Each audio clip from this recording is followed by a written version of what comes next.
ಕಾರ್ಕಳ ತಾಲೂಕಿನ ಕೇಂದ್ರ ಶಾಲೆಯಾದ ಕಾಬೆಟ್ಟು ಸರ್ಕಾರಿ ಹಿರಿಯ ಪ್ರಾಥಮಿಕ ಶಾಲೆಯ ಶತಮಾನೋತ್ಸವ ಕಾರ್ಯಕ್ರಮವು ಸೆಪ್ಟೆಂಬರ್ 8ರಂದು ನಡೆಯಲಿದೆ ಎಂದು ಶತಮಾನೋತ್ಸವ ಸಮಿತಿಯ ಅಧ್ಯಕ್ಷರಾದ ನವೀನ್ ಚಂದ್ರ ಶೆಟ್ಟಿ ಹೇಳಿದರು. ಅವರು ಸರ್ಕಾರಿ ಪ್ರಾಥಮಿಕ ಶಾಲೆ ಕಾಬೆಟ್ಟುವಿನಲ್ಲಿ ಸುದ್ದಿಗೋಷ್ಠಿಯನ್ನು ನಡೆಸಿ ಮಾತನಾಡಿ, ಸೆಪ್ಟೆಂಬರ್ 8ರಂದು ನಡೆಯಲಿರುವ ಶಾಲೆಯ ಶತಮಾನೋತ್ಸವಕ್ಕೆ ಶತಮಾನೋತ್ಸವ ಸಮಿತಿಯು ಸರ್ವ ಸಿದ್ಧತೆಗಳೊಂದಿಗೆ ಅಣಿಯಾಗಿದೆ ಅಂತ ಹೇಳಿದರು. ಎಲ್ಲ ಸಾರ್ವಜನಿಕರ ಹಳೆ ವಿದ್ಯಾರ್ಥಿಗಳ ಸಹಕಾರದೊಂದಿಗೆ ಒಂದು ಉತ್ತಮ ಮಟ್ಟದ ಒಂದು ಮಾದರಿ ಶಾಲೆಯನ್ನಾಗಿ ಮಾಡಬೇಕೆನ್ನುವುದು ನಮ್ಮೆಲ್ಲರ ಆಶಯವಾಗಿದೆ. ಅದಕ್ಕೆ ಒಂದು ಈವಾಗಲೇ ನಾವೊಂದು 30-35 ಲಕ್ಷದವರೆಗೆ ಕಾಮಗಾರಿಗಳನ್ನು ಮಾಡಿದ್ದೇವೆ. ಇನ್ನೂ ಒಂದು ಈ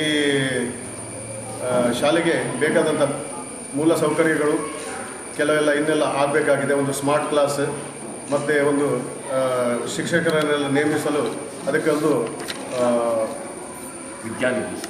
ವಿದ್ಯಾನಿಧಿಯ ಅಗತ್ಯವಿದೆ. ಅದಕ್ಕೋಸ್ಕರ ಆ ನಿಟ್ಟಿನಲ್ಲಿ ನಾವು ಅದರ ಬಗ್ಗೆ ಒಂದು ಟ್ರಸ್ಟನ್ನು ಮಾಡಬೇಕಂತ ಪ್ರಯತ್ನವನ್ನು ಮಾಡ್ತಿದ್ದೇವೆ. ಅದಕ್ಕೆ